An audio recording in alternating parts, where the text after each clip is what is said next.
வணக்கம்.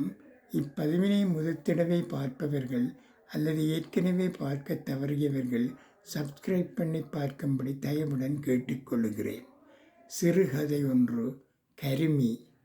கல்யாணமாகி 14 வருஷமாச்சு ராதாவுக்கு.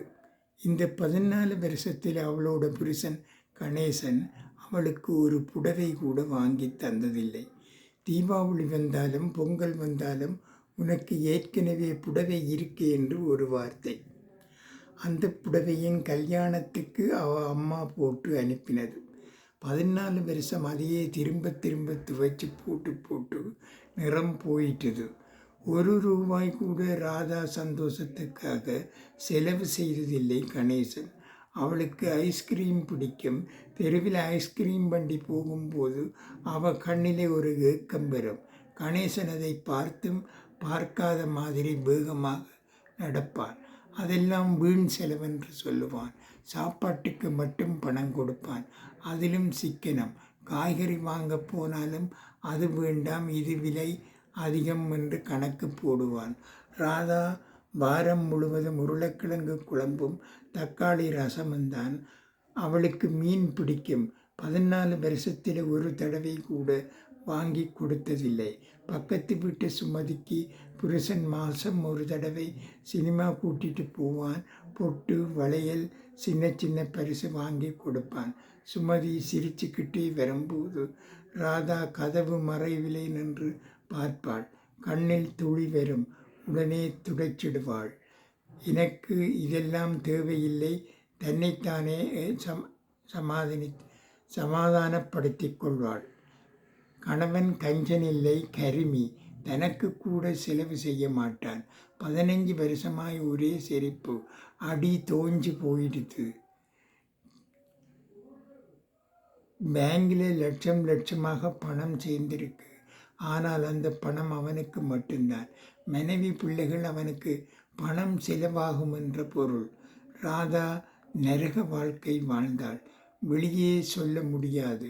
புருஷன் கஞ்சன் என்று சொன்னால் ஊர் என்ன சொல்லும் என்று அவள் வாயை மூடிக்கொண்டிருந்தாள். இரவு படுக்கும்போது தலையணையை நினைச்சு அழுவாள். கடவுளே, நான் என்ன தப்பு பண்ணினேன் என்று கேட்பாள். 15வது வருஷம் தீபாவளி வந்தது. வழக்கம் போல கணேசன் ஒரு பைசா கொடுக்கல.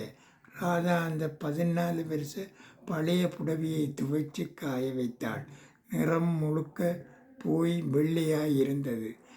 அதை கட்டிக்கிட்டுத்தான் கோயிலுக்கு போனாள். கோயிலில் ஒரு வயசான அம்மா அவளை பார்த்து நின்றுட்டாங்க. ஏன்மா உன் உடம்பு ஏன் இப்படி இருக்குது என்று கேட்டாங்க. ராதா எதுவும் சொல்லாமல் சிரித்தாள். அந்த அம்மா அவள் கையை பிடிச்சு வான்னு கூட்டிட்டு போனாங்க. அவங்க பேர் லட்சுமி அம்மா. ஊரில் பெரிய பணக்காரங்கள். கணவனை இறந்து 10 வருஷம் ஆச்சு. பிள்ளைங்க வெளிநாட்டில் தனிமையில் வாடுவாங்க. அவங்க ராதாவை பார்த்ததும் ஏதோ ஈர்ப்பு. என் கூட இருக்கியாம்மா, எனக்கு பேச ஆள் இல்லை, உனக்கு சாப்பாடு துணி எல்லாம் நான் பார்த்துக்கிறேன் என்று சொன்னாங்க. ராதா முதலில் மறுத்தாள். ஆனால் லட்சுமி அம்மா விடவில்லை. உன் கணவர்கள்கிட்ட பேசுகிறேன் என்று சொல்லி கணேசனை கூப்பிட்டாங்க. கணேசன் முதல்ல மறுத்தான். என் பண்டாட்டியை நான் பார்த்துக்கிறேன் என்று சொன்னான். ஆனால் லட்சுமி அம்மா சொன்னாங்க, மாதம் 15,000 சம்பளம், வாரம் ஒரு நாள் வீட்டுக்கு போகலாம், உனக்கும் பணம் அவளுக்கும் நிம்மதி. பணம் என்று கேட்டதும் கணேசன் சரி என்று விட்டான். ராதாவை அனுப்பி வைத்தான். அந்த நாளில் இருந்து ராதா வாழ்க்கை மாறியது. லட்சுமி அம்மா அவளை மகளாக பார்த்தாங்கள். முதல் மாதமே புதுப்புடவை 5 வாங்கி கொடுத்தாங்கள். நீ சிரிக்கிறதை பார்க்கணும்மா என்று சொன்னாங்கள். ராதா 14 வருஷத்துக்கு அப்புறம் முதல் தடவையாக மனசு விட்டு சிரித்தாள். ஐஸ்கிரீம் சாப்பிட்டாள். சினிமா பார்த்தாள்.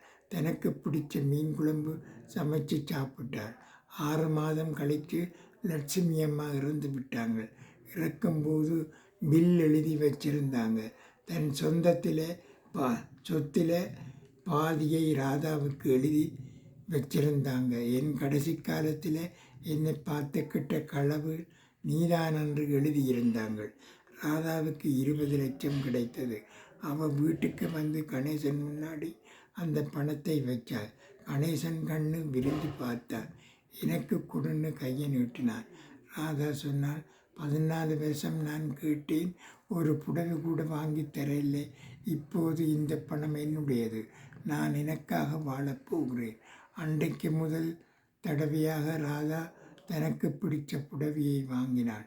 தனக்கு பிடித்த சாப்பாட்டை சாப்பிட்டாள். தனக்காக வாழ ஆரம்பித்தாள். கணவன் இன்னும் அதே பழைய செருப்பு போட்டுக்கிட்டு பேங்க் புத்தகத்தை பார்த்துக்கிட்டு உட்கார்ந்திருப்பார். அவன்கிட்ட கோடி இருக்கு, ஆனால் வீட்டில் யாரும் இல்லை. ராதா சொல்கிறாள், கடவுள் என்னை தண்டிக்கல, என்னை சோதித்தார். நான் தாங்குதனாலால் தான் எனக்கு இந்த பரிசு கிடைத்தது. இப்போது ராதா ஊரில் உள்ள ஏழை பெண்களுக்கு புடவை வாங்கி கொடுக்கிறாள். நான் அழுதது போதும், இனி வேறு யாரும் அழக்கூடாது என்று சொல்கிறாள். கஞ்சத்தனம் சேர்த்து வச்ச பணம் கல்லறைக்கு வராது. ஆனால் அன்பாக கொடுத்த ஒரு புடவை ஒருத்தியுடைய வாழ்க்கையை மாற்றும்.